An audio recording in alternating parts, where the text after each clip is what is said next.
हमारे साथ स्टूडियो में मौजूद हैं बेहद खास मेहमान आम आदमी पार्टी के राज्यसभा सांसद संजय सिंह जी। बहुत स्वागत है सर आपका, तालियों के साथ एक बार स्वागत करिए संजय सिंह जी का। संजय जी, सवाल यही रहेगा, अटैकिंग मोड से अचानक आम आदमी पार्टी का जो मोड है वो डिफेंसिव क्यों हो गया? क्या लग रहा है आपको कि कोई चूक हो गई, कुछ मिसफायर हो गया? किस बात के लिए डिफेंसिव हो गया? मतलब हम लोग अपने पार्टी के चुनाव प्रचार में लगे हुए हैं। हमारे कार्यकर्ता सबसे पहले चुनाव मैदान में उतरे। उन्होंने घर घर जाके जो योजनाएं हमने पहले लागू की थी, बिजली फ्री की, पानी फ्री की, शिक्षा फ्री, इलाज फ्री, माताओं बहनों के लिए बस की यात्रा फ्री, बुजुर्गों के लिए तीर्थ यात्रा फ्री, ये सारी योजनाएं जो दिल्ली में लागू हैं उसके बारे में हमने जाके बताया, जनता को फिर से याद दिलाया कि ये सब कुछ जारी रहेगा। और दो बड़ी स्कीम, दो बड़ी घोषणाएं जो लागू होंगी, महिला सम्मान राशि 2100 रुपए माताओं बहनों के लिए, और बुजुर्गों के लिए जिनको कई बार उनके बच्चे भी छोड़ देते हैं, इंश्योरेंस कंपनियां उनके इलाज के लिए इंश्योरेंस नहीं करती हैं, उनके इलाज का पूरा इंतजाम, चाहे वो प्राइवेट हॉस्पिटल में हो या गवर्नमेंट हॉस्पिटल में हो। तो हम अपनी योजनाओं की बात कर रहे हैं, हम लोगों के बीच में क्या किया है और क्या करेंगे इसकी बात कर रहे हैं। भारतीय जनता पार्टी दिन रात दुष्प्रचार करने में लगी हुई है। दुनिया की सबसे बड़ी पार्टी अरविंद केजरीवाल के टॉयलेट में फंसी हुई है। अरविंद केजरीवाल के टॉयलेट से बाहर नहीं निकल पा रही। कभी कहते हैं सोने का टॉयलेट है, कभी कहते हैं स्विमिंग पूल है, कभी कहते हैं मिनी बार है, उसी से बाहर नहीं निकल पा रहे हैं। अरे दिल्ली के लिए करोगे क्या, ये तो बताओ, इसकी तो चर्चा करो। वो करने के लिए आप तैयार नहीं है। नहीं, बार बार सफाई आप लोगों को देनी पड़ रही है ना। कल जब से अरविंद केजरीवाल साहब के उस बयान को बीजेपी ने मुद्दा बनाया है जिसमें कह रहे हैं फर्जी वोटर्स यूपी और बिहार से लाकर बनाए जा रहे हैं, चाहे आप हो चाहे आपके पार्टी के तमाम नेता सिर्फ यही बताने में लग रहे हैं कि हमने पूर्वांचलियों को कितना सम्मान दिया और बीजेपी ने कितना अच्छा, तो क्या बताना नहीं चाहिए? आप मुझे बताइए, दिल्ली के अंदर सबसे ज्यादा पूर्वांचल के लोगों को टिकट देने का काम आम आदमी पार्टी अरविंद केजरीवाल ने किया। कैबिनेट मंत्री गोपाल राय जी को पूर्वांचल से है बनाने का काम किया। मुझे 2 बार राज्यसभा में भेजने का काम किया। और पार्लियामेंट के अंदर भी आप देखेंगे, जब खुलेआम बीजेपी के राष्ट्रीय अध्यक्ष ने रोहिंग्या कहा, बांग्लादेशी कहा पूर्वांचल के लोगों को, हम नाम वहां पर बोल रहे थे, राम का, राम सिंह का, छोटेलाल वर्मा का, कहते हैं ये सब रोहिंग्या है, बांग्लादेशी हैं। तो अपमान तो भारतीय जनता पार्टी ने किया। उनको यह बताना पड़ेगा कि इस देश में रहने वाले लोग यूपी के, बिहार के, पूर्वांचल के, जो दिल्ली में 30-30, 40-40 साल से रह रहे हैं, उनका नाम आप हजारों की संख्या में कटवा रहे हैं। उसको रोकने के लिए हम लोग गए थे इलेक्शन कमीशन से मिलने कि भाई जो 30-30, 40-40 साल से दिल्ली में रह रहे हैं, जिन्होंने अपने श्रम और परिश्रम से दिल्ली को बनाया, वो यूपी, बिहार, पूर्वांचल के लोग, उनका नाम नहीं काटा जाना चाहिए। और इस बात को हमने जाके वहां पे कहा कि इसको रोकिए आप। बाहर आके हमने क्या कहा कि जो फर्जी वोट आप बनवा रहे हैं वो नहीं होना चाहिए। नए वोट, फर्जी वोट जो बनवाने की कोशिश कर रहे हैं, आप ऐसे ही सोचिए ना, 13,000 वोट 1 लाख मतदाताओं की कॉन्स्टिट्यूएंसी में नई दिल्ली में 15 दिन के अंदर 13,000 वोटर कहां से आ गए? क्या इसकी जांच नहीं होनी चाहिए?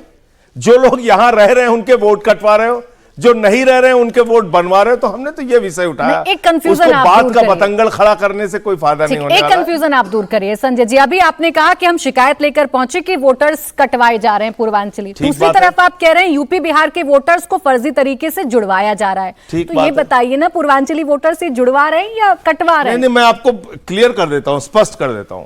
पहली बात तो जाके हमने ये कहा कि भाई जो 30 साल से, 40 साल से, और आपके कैमरे को भी, कैमरे वालों को भी और टीवी रिपोर्टर्स को भी हम लोग लेके गए थे उन इलाकों में। प्रेस क्लब के ठीक सामने एक झुग्गी बस्ती है जहां पे 30-30, 40-40 साल से लोग रह रहे हैं, उनका नाम वोटर डिलीशन के लिए दे दिया गया है। इसके अलावा हजारों की संख्या में, चाहे वो शाहदरा हो, तुगलकाबाद हो, जनकपुरी हो, हरिनगर हो, पूरे दिल्ली में वोट कटवाने का इन्होंने अभियान चलाया। उसमें कौन से लोग थे? आरके पुरम में 3800 वोट कटवाने का अभियान चलाया। सारे के सारे यूपी, बिहार, पूर्वांचल के लोग। तो हमने जाके ये शिकायत की कि भाई इनके वोट नहीं कटने चाहिए, ये लोग यहां पे रह रहे हैं। दूसरा, इन्होंने क्या किया, 15 दिन में 13,000 वोट यूपी के, बिहार के जो बीजेपी के कार्यकर्ता है, जो बीजेपी से जुड़े हुए लोग हैं, उनको लाके आप यहां पे वोट जुड़वाने का काम कर रहे हैं। तो दूसरी ये भी तो आप कहीं ना कहीं यूपी, बिहार, पूर्वांचल के लोगों का हक मार रहे हैं कि एक तरफ आप वोट कटवा रहे हैं, दूसरी तरफ आप ऐसे लोगों को वोट जोड़ रहे हैं जो आपके कार्यकर्ता, आपसे जुड़े हुए लोग हैं। इतना आसान? और आप जानती हैं कि जब हम लोग कोई बात कहते हैं साक्ष्य और प्रमाण के साथ, जैसे पार्लियामेंट में हमने एक एक नाम पढ़ा नड्डा साहब खड़े हो गए, उन्होंने रोहिंग्या बोल दिया, पूर्वांचल के लोगों को बांग्लादेशी बोल दिया। मैंने कहा ये नाम आपको लगता है ये रोहिंग्या और बांग्लादेशी है? नाम हमने पढ़े, राम सिंह, राम, छोटे लाल वर्मा, सुनीता, वो सारे नाम पढ़े हमने। तो लेकिन उन्होंने बोला बांग्लादेशी कहा पूर्वांचल के लोगों को। तो इसी तरीके से अगर हम आपसे ये कह रहे हैं कि फर्जी वोट जुड़वाए जा रहे हैं नई दिल्ली विधानसभा में, तो उसके प्रमाण है हमारे पास। तो क्या इतना आसान है? ये तो दर्शक भी जानना चाह रहे हैं ना कि क्या इतना आसान है हमारी चुनावी प्रक्रिया से खिलवाड़ करना और किसी भी फर्जी वोटर, संख्या भी बड़ी है, 13,000 वोटर्स अगर जुड़वाए जा रहे हैं तो ये तो बहुत बड़ी संख्या है। इतनी आसानी से क्या ये बहुत अच्छा हेरफेर सवाल हो आपने सकता पूछा। है? बहुत ही अच्छा सवाल पूछा, और आपके दर्शकों को, दिल्ली के जागरूक मतदाताओं को यह जानना जरूरी है। वोटर डिलीशन के लिए प्राची जी 89 लोगों ने नाम दिए कि इन लोगों के नाम काटे जाएं। आपको जान के हैरानी होगी, लगभग 4800 लोगों के नाम कटवाने के लिए 89 लोगों ने, 89 लोगों ने नाम दिए। वो ऑब्जेक्टर थे कि भाई ये यहां रहते नहीं, इनके वोट काट दो। जब हमने पता किया तो लोग वहीं रह रहे थे, वर्षों से रह रहे थे। जब हमने कहा कि भाई ये ऑब्जेक्टर को बुलाइए, तो खुद चुनाव के जो अधिकारी हैं उन्होंने ऑब्जेक्टर्स को बुलाया। ठीक, 3-3, 4-4 बार उनको नोटिस दी गई। उसमें से 18 लोग आए, बाकी लोग आए भी नहीं। और 18 के 18 लोगों ने कहा हमने तो इनका नाम कटवाने के लिए कोई एप्लीकेशन नहीं दी। तो इतना बड़ा फ्रॉड हो रहा है, इतना बड़ा चुनावी मतदाताओं के लिए घोटाला हो रहा है, तो क्या ये चुनाव आयोग के संज्ञान में लाना या उसको, इस मुद्दे को उठाना या इस पे आवाज उठाना कहां से गलत है, आप बताइए। और नए वोटर बनवाने की बात, 29 नवंबर को समरी रिवीजन की लिस्ट आ गई। बावजूद इसके आपने 1 लाख की कॉन्स्टिट्यूंसी में 13,000 लोग कहां से आ गए अचानक? 13,000 लोग 15 दिन में। तो इसलिए ये जो सवाल है, ये साक्ष्यों और प्रमाण के साथ है। ये जो सवाल है, इसके सबूत मौजूद हैं कहीं इसमें। अगर आपके पास साक्ष्य और प्रमाण हैं तो इसका सीधा सीधा मतलब यह है कि चुनाव आयोग की निष्पक्षता पर आप लोग सवाल खड़े कर रहे हैं। चुनाव आयोग अगर इन चीजों को देखेगा तो यह काम नहीं हो पाएगा, और इसके लिए राजनीतिक दलों को सजग और सचेत रहना पड़ेगा। जो काम आम आदमी पार्टी ने दिल्ली में किया, दुर्भाग्य से महाराष्ट्र में यह काम नहीं हो पाया, जिसमें भारी संख्या में, वहां लाखों की संख्या में वोट डिलीट हुए और लाखों की संख्या में नए वोट जुड़े। तो ये खेल जो बीजेपी का महाराष्ट्र में चला, वो हमने दिल्ली में नहीं होने दिया। अब बीजेपी कह रही है कि आप काहे हमारा ये घोटाला क्यों नहीं होने दे रहे, तो उसको तो हम नहीं होने देंगे। यानी आपने एक्सपोज कर दिया। चुनाव आयोग पर भरोसा है संजय सिंह जी आपको? बिल्कुल, उन्होंने पिछली बार कार्रवाई भी की। मैं बोल रहा हूं आपके सामने, जब हम लोगों ने कहा कि भाई जब वोट काटने के लिए जाते हैं तो उसमें राजनीतिक दलों के जो लोग हैं उनको भी बुलाइए, देखें कि भाई किसका वोट आप काट रहे हैं। तो उन्होंने बुलाया। आप छोड़ दीजिए, स्वयं एक भुक्तभोगी आपके सामने खड़ा है। मेरी पत्नी का नाम कटवाने के लिए 2 लोगों की तरफ से एप्लीकेशन दिलवाई गई। तो एफिडेविट दिखा रहे थे ना वो? 2 एप्लीकेशन दिलवाई गई, और जिस महिला के नाम से एप्लीकेशन दिलवाई गई, उनका वीडियो है मेरे पास, आप कहेंगे तो आपके दर्शकों को मैं सुनवा सकता हूं। उसमें वो कह रही हैं कि भाई अनीता सिंह कौन है, हम तो जानते ही नहीं, हमने इनका नाम कटवाने के लिए एप्लीकेशन नहीं दी। नहीं, वो तो यूपी से कोई कागजात निकाल कर लाए ना, वो वोटर लिस्ट निकाल कर उसके बारे में भी मैंने प्रेस कॉन्फ्रेंस करके दिखाया, सारे एक चीज बताई। उन्होंने लिख कर दिया है जनवरी के महीने में 4 तारीख को 24 में कि भाई हमारा वोट यहां से काट दिया जाए, खुद से लिख के दिया है हमारी पत्नी ने। उसके बाद उन्होंने यहां पे अपना नॉमिनेशन किया है। अब उसको झूठ बोलने का तो कोई नसीर होता है ना पैर होता है, इसीलिए मैं बीजेपी को भारतीय झूठा पार्टी कहता हूं। झूठ बोलने का रिकॉर्ड है उनके पास, तो दिन रात झूठ बोलने का काम करते हैं। इसमें क्या कर सकते हैं? नई दिल्ली विधानसभा का चुनाव, जहां से अरविंद केजरीवाल चुनावी मैदान में हैं, सामने प्रवेश वर्मा और संदीप दीक्षित हैं।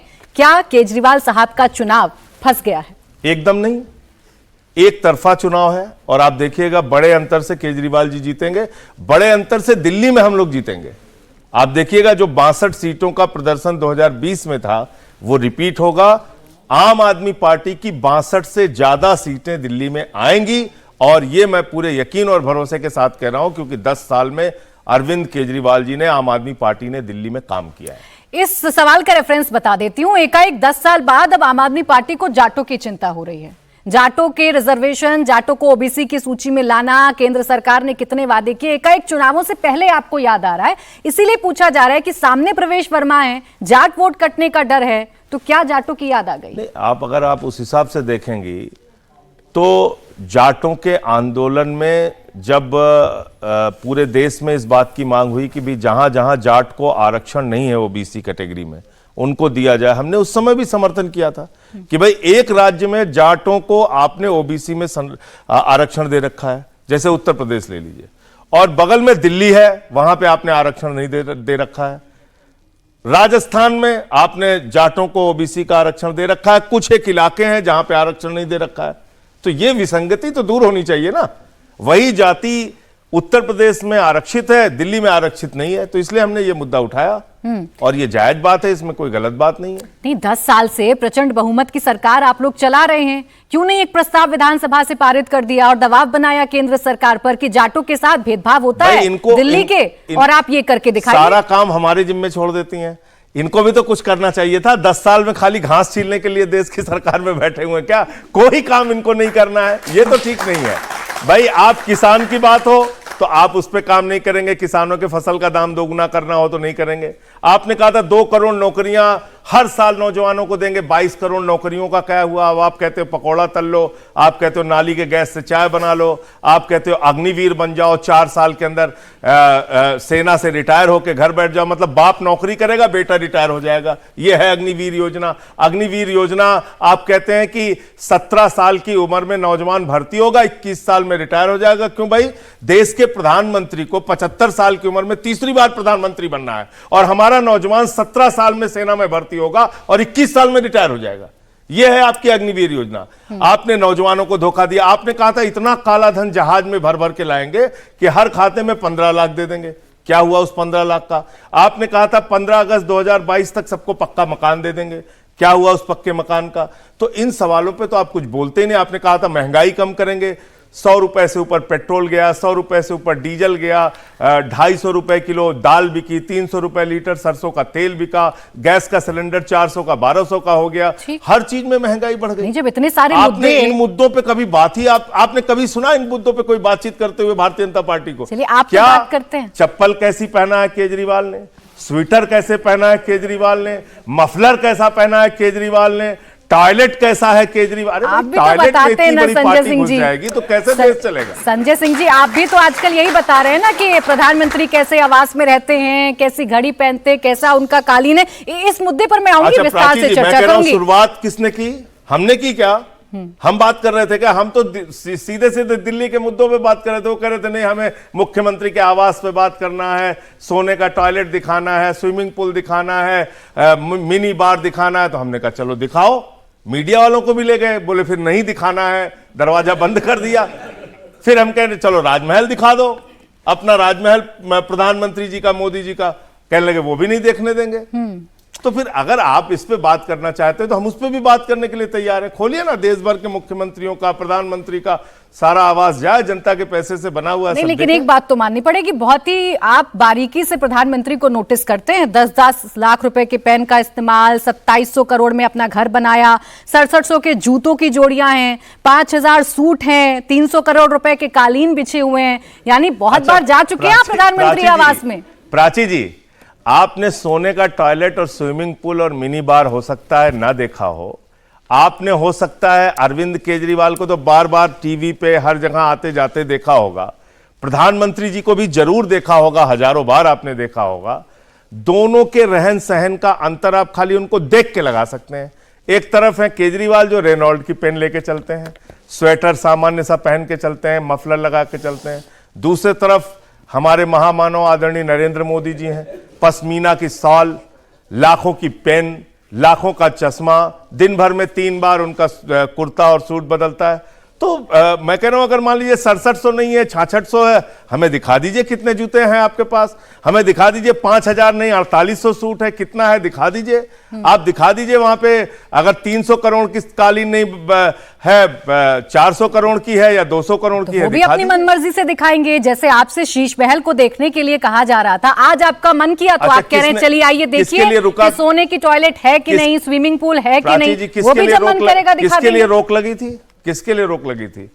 सारे पत्रकार उसी घर में केजरीवाल से मिल चुके हैं, आम आदमी पार्टी के नेता और विधायक और कार्यकर्ता उसी घर में मिल चुके हैं, नीतीश कुमार जी, उद्धव ठाकरे जी, हेमंत सोरेन जी, चंद्रबाबू नायडू जी, कितने नाम बताऊं?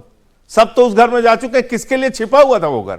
लेकिन अगर आप उस घर को लेकर दुष्प्रचार कर रहे हैं तो जरूर हम चाहेंगे कि पूरे देश को दिखाइए कहां है सोने का toilet, swimming pool, mini bar, कहां पे है। नेता गए तो गए, नेताओं के चश्मे से कुछ छूट जाए, लेकिन कैग की रिपोर्ट में तो नहीं छूटता ना। वो रिपोर्ट तो झूठ नहीं रिपोर्ट बोलेगी। कैसे गई? प्राची जी, ये बहुत बढ़िया सवाल आपने पूछा। भारतीय जनता पार्टी दो तरह के बयान देगी क्या? एक तरफ कहेगी कि कैग की रिपोर्ट अरविंद केजरीवाल जी ने छिपा रखा है, उसको जारी नहीं किया, उसको विधानसभा में नहीं लाए। दूसरी तरफ कह रहे हैं अरे साहब ये है कैग की रिपोर्ट, कैग की रिपोर्ट। तो कहां बना लिया भैया? अपने घर पे बनाया क्या आपने? जब कैग की रिपोर्ट टेबल ही नहीं हुई, वो बंद लिफाफे में है, तो आपको कैसे मिल गई? ये बताना चाहिए ना बीजेपी वालों को।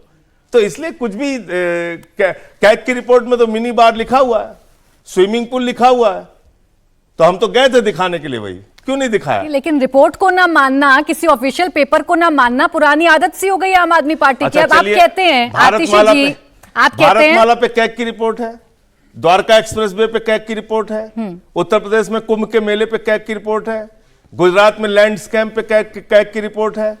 पूरे देश के कैग की रिपोर्ट पे चर्चा कीजिए, हम कहां भाग रहे हैं? तो फिर दिल्ली पर भी चर्चा होगी ना? हाँ करिए, सब पर एक साथ करिए। हम कह रहे हैं सिलेक्टिव तरीके से आप टारगेट करके आप चाहोगे कि आम आदमी पार्टी और अरविंद केजरीवाल को बदनाम करेंगे, ये काम नहीं होने देंगे। लेकिन ये बंगले का मसला और ये सीएम हाउस का मसला ऐसा लग रहा है आम आदमी पार्टी की सियासत से चिपक गया। एक तरफ शीश महल में क्या क्या है, ये बड़ा उत्सुकता का विषय बना रहा। दूसरी तरफ मौजूदा मुख्यमंत्री को सीएम हाउस में ना जाने देना, बंगलों से उनका सामान बार बार बाहर निकाल देना। आप लोगों का ये दावा, भावुक भी हुई थी मुख्यमंत्री जी, हालांकि रमेश बिधूड़ी जी का सवाल था तो काफी भावुक भी हो गई थी। क्यों लगता है ऐसा आपको कि आप लोगों को ह्यूमिलेट किया जाता है? ये बहुत ही शर्म की बात है कि आप एक महिला मुख्यमंत्री के 80 साल के बुजुर्ग पिता को गालियां दे रहे हैं, तो उसको लेकर वो भावुक हुई, उसको लेकर उनकी आंखों से आंसू आया, जो स्वाभाविक तौर पे किसी बेटी की आंख से आ जाएगा अगर वो इन बातों को सोचेंगी, याद करेंगी।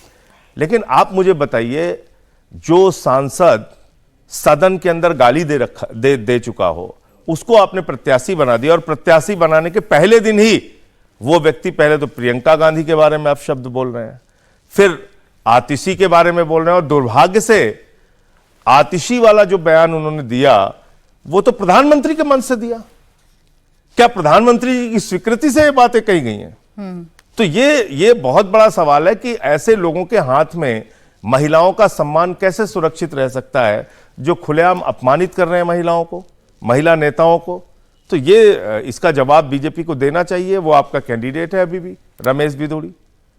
ये तो ठीक वैसे ना संजय सिंह जी, जैसे स्वाति मालीवाल के टाइम पर आपने खुद प्रेस कॉन्फ्रेंस की थी और उसके बाद आपने खुद ये कह दिया था कि नहीं ऐसा कुछ भी नहीं हुआ, यह गलत हुआ है, जांच होने दीजिए। पहले आपने माना था कि गलती हुई है। हमने कहा कि दोनों विषयों की जांच होनी चाहिए। जो बात, क्योंकि एक वीडियो और आया था जो मेरे भी संज्ञान में नहीं था, बाद में आया था मीडिया में, वो आप लोगों ने देखा था, मैं उसकी चर्चा नहीं करना चाहता। तो इसलिए हमने कहा कि अब इसमें नए तथ्य आए, पूरी जांच हो जाए इसमें। अच्छा, लौटकर आ जाते हैं आतिशी जी के बंगले वाले सवाल पर। वो भी बड़ा इंटरेस्टिंग, हाँ, बंगले वाला जो सवाल छूट गया था, वो मैं कंफर्म कर दूं।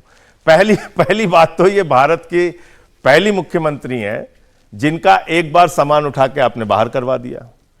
दूसरी बार कहा नहीं साहब आप यहीं रहिए, ये अलॉट कर दिया। तीसरी बार फिर कहा कि हम इसको कैंसिल कर रहे हैं, आप बाहर जाइए। ये आपने मजाक बना रखा है। एक मुख्यमंत्री का 3 महीने में 2 बार आपने मकान कैंसिल कर दिया। ये क्या है भाई? ये क्यों आपने मजाक बना रखा है? और क्या कह रहे हैं? बड़ी हास्यास्पद सी बात कह रहे हैं साहब टेक्निकल पोजीशन उन्होंने ले लिया था, फिजिकल पोजीशन नहीं लिया था। आप मुझे बताइए, फिजिकल पोजीशन लिए हुए बैठे हुए हैं, मैं 2 लोगों का नाम ले रहा हूं, एक प्रवेश वर्मा, एक रमेश बिधूड़ी। दिल्ली से सांसद थे, अब सांसद नहीं है। 6 महीने से ज्यादा का वक्त हो गया, अभी भी रह रहे हैं अपने अपने बंगले में।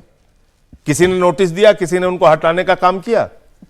तो सारे नियम कानूनों का दुरुपयोग, फर्जी मामले बना के लोगों को जेल में डालना, अरविंद केजरीवाल हो, मनीष सिसोदिया हो, सत्येंद्र जैन हो, पीडब्ल्यूडी ने 2 लेटर जारी किए, एक ऑफर लेटर है और एक जब अलॉटमेंट आपका विड्रॉल हुआ उस वक्त के लेटर हैं। क्या वो दोनों लेटर गलत हैं? वो जो बता रहे हैं लेटर या विड्रॉल लेटर जो है वो गलत है? आपने कहा कि अलॉटमेंट का लेटर जारी किया ना, फिर कैंसिल क्यों किया?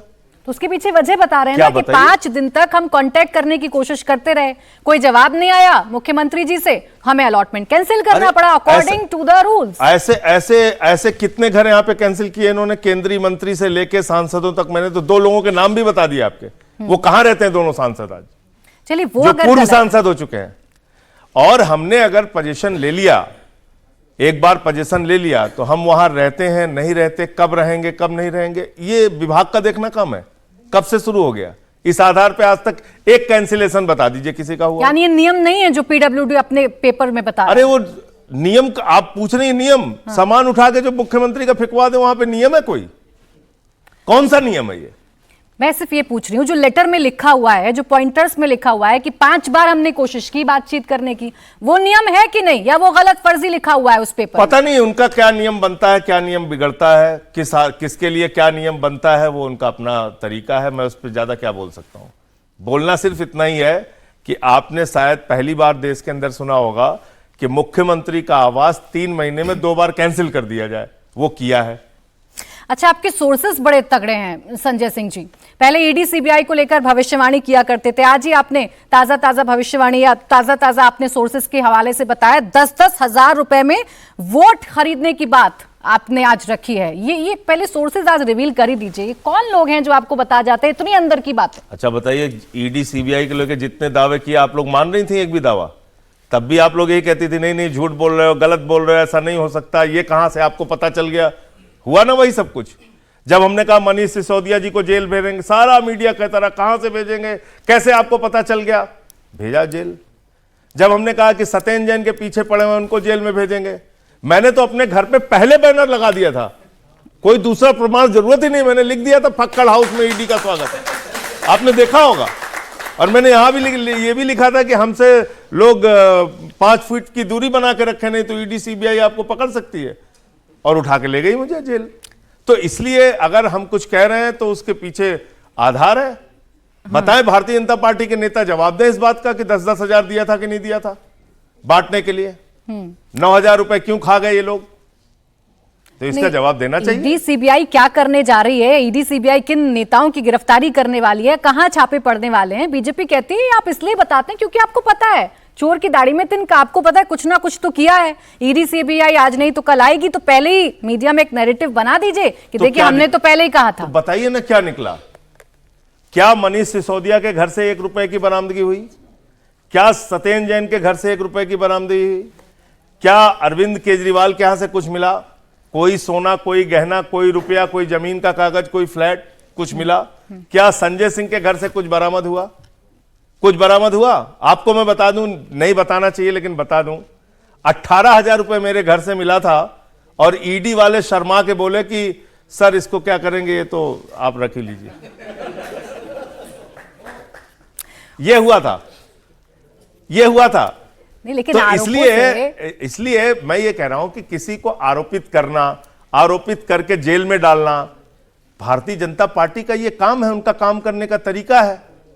उठा के सबको जेल में डाल के आपको लगता है आप हमारी पार्टी खत्म कर देंगे, पार्टी को तोड़ देंगे, जो होगा नहीं। आप एक नहीं 1,000 बार जेल में डालेंगे, उतनी ही मजबूती से हम बाहर आके आपसे लड़ने का काम करेंगे, चाहे चुनाव हो चाहे सड़क पर। लेकिन इन आरोपों से अभी बरी तो नहीं किया है ना आपके किसी भी नेता को? इन आरोपों से कोर्ट ने बरी नहीं किया, मामले अभी भी चल रहे हैं। हाँ, जमानत पर जरूर बाहर तो आ गए। एक चीज आप बताइए, क्या योजना है भारतीय जनता पार्टी की?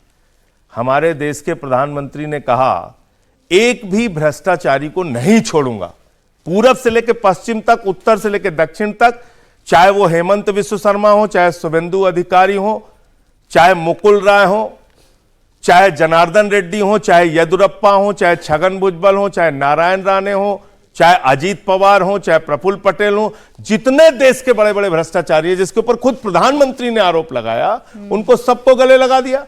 तब मुझे समझ में आया प्रधानमंत्री जी क्या कहना चाहते हैं।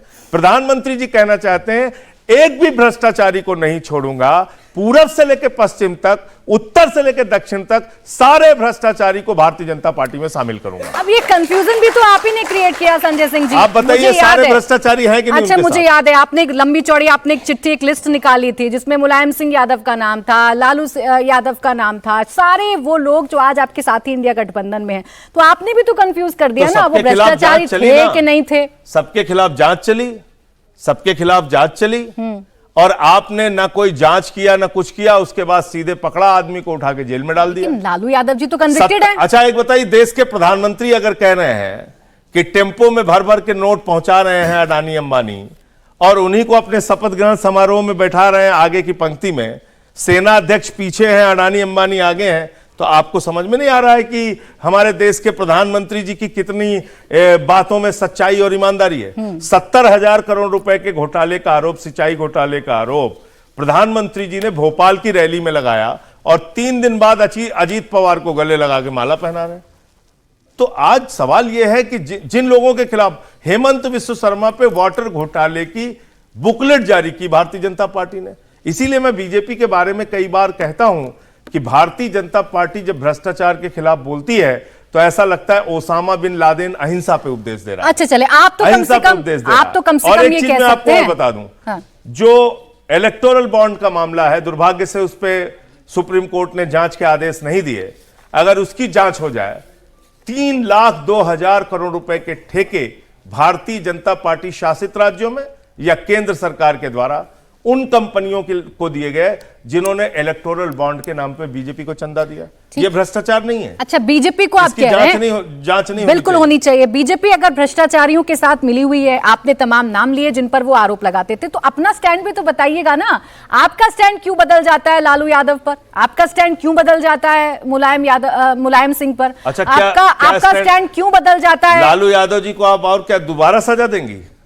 7 साल वो जेल में सजा काट चुके थे, तो क्या उनको दोबारा जेल में कौन से, तो फिर लिस्ट किस कानून के तहत आप डालेंगे दोबारा? नहीं तो लिस्ट तो आपने निकाली थी ना। नहीं, मैं आपसे ये कह रहा हूं कि एक कानूनी प्रक्रिया का पालन हुआ, सबके खिलाफ जांच हुई, जो सच था सब सामने आया। उसमें किसने रोक लगाया या किसने कहा कि नहीं वो बंद हो जाना चाहिए, रुक जाना चाहिए? और इन्होंने क्या किया? इन्होंने आज आरोप लगाया, कल ईडी भेजी, सीबीआई भेजी, 2 फाइल रखी, बोले ये भारतीय जनता पार्टी की ज्वाइनिंग की फाइल है, ये तुम्हारी ईडी सीबीआई की फाइल है, कौन सी फाइल पे हाथ रखोगे? तो उन्होंने रख दिया बीजेपी वाली फाइल पे हाथ। महाराष्ट्र के अंदर सरकार गिरा दी, कर्नाटक के अंदर सरकार गिरा दी, मध्य प्रदेश के अंदर सरकार गिरा दी, अरुणाचल के अंदर सरकार गिरा दी, पूरे देश में तोड़फोड़ करके सरकारें गिराई इन्होंने। ठीक है, खरीद फरोख्त करके। चलिए लौटकर दिल्ली पर आ जाती हूँ। दिल्ली के बहुत सारे मुद्दे हैं। अब आप पर आरोप लग रहा है संजय सिंह जी, आप पर, आपकी पार्टी पर, अरविंद केजरीवाल जी पर, चुनावी हिंदू हो गए हैं आप लोग। आपको हिंदुओं की याद आ रही है क्योंकि दिल्ली में चुनाव एकदम सर पर आ गए। आपको पता है इनका वोट अगर बटा या इनका वोट आपको अगर नहीं मिला तो शायद वैतरणी पार नहीं हो पाएगी। कैसे चुनावी हिंदू हो गए, उसका उदाहरण बताइए आप। कह रहे हैं आपने पुजारी और ग्रंथियों की जो योजना है वो अब जाकर ऐलान किया, 10 सालों से आपको याद नहीं आया, जबकि इमामों को आप दे रहे हैं। तो चुनाव तो है ना दिल्ली में, चुनाव है, चुनाव भारतीय जनता पार्टी को भी लड़ना है। और सौभाग्य भारतीय जनता पार्टी के लिए ये है कि 22 राज्यों में उनकी सरकार है। अगर वो अपने आप को असली हिंदू कहते हैं, हमें चुनावी हिंदू कहते हैं, तो आज ये साबित करें कि वो असली हिंदू हैं। 5 राज्यों में घोषणा कर दें पुजारियों को 18,000 रुपए देने की तनख्वाह। पंजाब में करके दिखाइए, हरियाणा में कर दें, वो कर दें, उत्तर प्रदेश के अंदर, मध्य प्रदेश में कर दें। हमारे ऊपर छोड़ दीजिए, हम तो करेंगे जो करना है हमें। हम अपनी देश के अंदर, मैं जिम्मेदारी के साथ ये बात कह रहा हूं, देश के अंदर एकमात्र पार्टी है आम आदमी पार्टी जिसने वादे से ज्यादा काम करके दिखाया। वादे से ज्यादा जो गारंटी हम देते हैं वो हवा में नहीं देते, उसको पूरा करके हमने दिखाया। आप कहेंगे तो एक एक चीज करके गिनवा सकता हूं, और जो नहीं किया है वो भी बता सकता हूं। तो फिर इमामों की सैलरी क्यों अटक गई?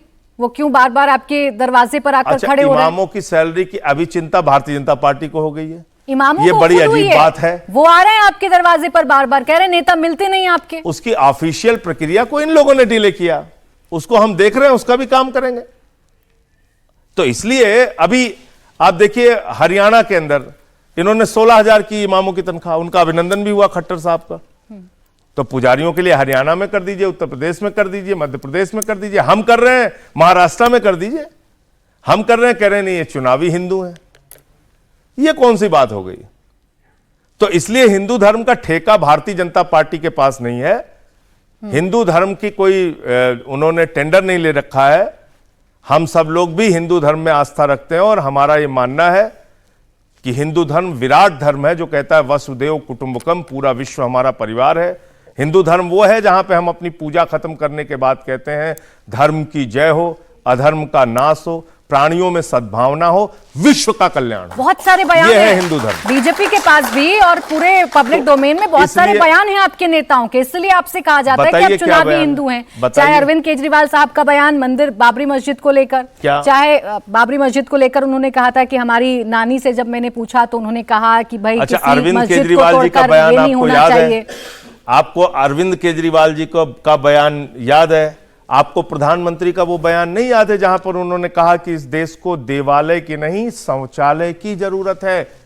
आपको वो बयान नहीं याद है दिनेश शर्मा जी का जहां पर उन्होंने कहा सीता मैया तो टेस्ट ट्यूब बेबी थी? आपको वो बयान नहीं याद है हमारे योगी आदित्यनाथ जी का कि उन्होंने कहा हनुमान जी तो दलित थे, आदिवासी थे?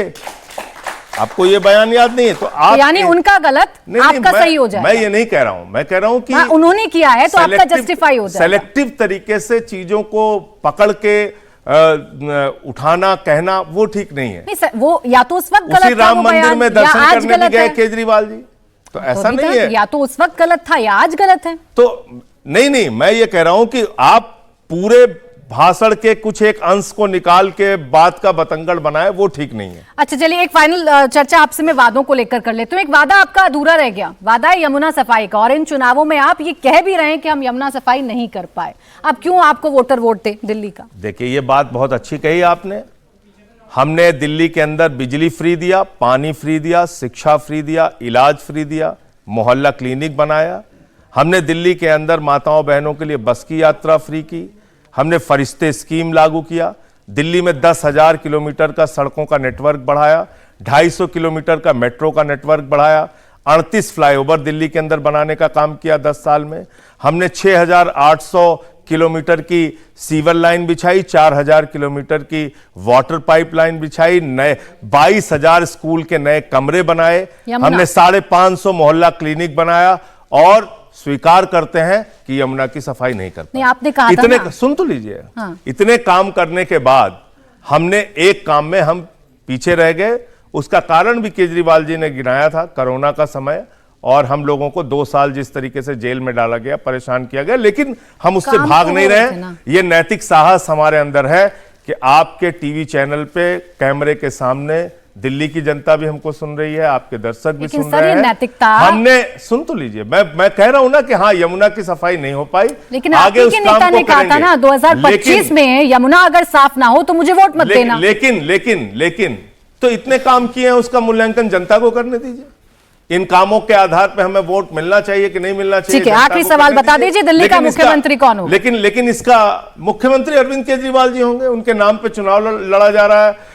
हमारा गाना है, हमारा नारा है, फिर लाएंगे केजरीवाल। तो सिग्नेचर कैसे होंगे? प्रचंड फिर काम अटकेंगे, फिर आप कहेंगे काम अटका दिए हमारे। प्रचंड बहुमत के साथ अरविंद केजरीवाल जी दिल्ली के मुख्यमंत्री बनेंगे और इसमें कहीं कोई संशय और दुविधा नहीं है। फिर मैं अपनी बात पूरी नहीं कर पाया था, पूरी कर लूं कि एक तरफ हम ये मान रहे हैं कि इतना सारा काम करने के बावजूद हमसे यमुना की सफाई का काम नहीं हो पाया, हम उसको करेंगे। ठीक है। दूसरी तरफ मैं बड़ी विनम्रता पूर्वक पूछना चाहता हूं, वो पार्टी जिसने कहा 2 करोड़ नौकरी हर साल देंगे, काला धन ला के 15 लाख देंगे, 15 अगस्त 2022 तक सबको पक्का मकान देंगे, महंगाई देश के अंदर कम हो जाएगी, देश के अंदर किसानों को हम फसल का दाम दोगुना कर देंगे, एक भी वादा भारतीय जनता पार्टी ने पूरा नहीं किया। तो क्या उसके लिए बीजेपी नहीं? आप वादों की बात कर रहे हैं तो आप बताइए ना, इस पे क्या काम किया है? क्या उन्होंने 2 करोड़ नौकरियां दी इस देश के लोगों को? लेकिन जनता ने उनके काम पर मुहर लगाई, तभी 7 सीटें जीत गए। नहीं तो लोकसभा चुनाव ठीक है, मुहर लगाई, लेकिन आप बताइए ना, 303 से 240 पे आ गए, 400 का दावा कर रहे थे तो आ गए 240 पे, तो उनकी लोकप्रियता में तो कमी आई ना, ये तो आप मानेंगी। ठीक है संजय जी। तो इसलिए मैं ये कह रहा हूं कि अगर बात करनी है तो इतना साहस दिखाना चाहिए बीजेपी वालों को, माफी मांगनी चाहिए देश के लोगों से कि जो वादे उन्होंने अब तक किए हैं वो पूरे नहीं किए। ठीक है देश सर। के लोगों को झूठ बोलने का काम किया। ठीक है संजय जी, बस इतना ही वक्त मेरे पास था। बहुत शुक्रिया आपका हमारे साथ नमस्कार। जुड़ने के लिए, हमसे बातचीत करने के लिए।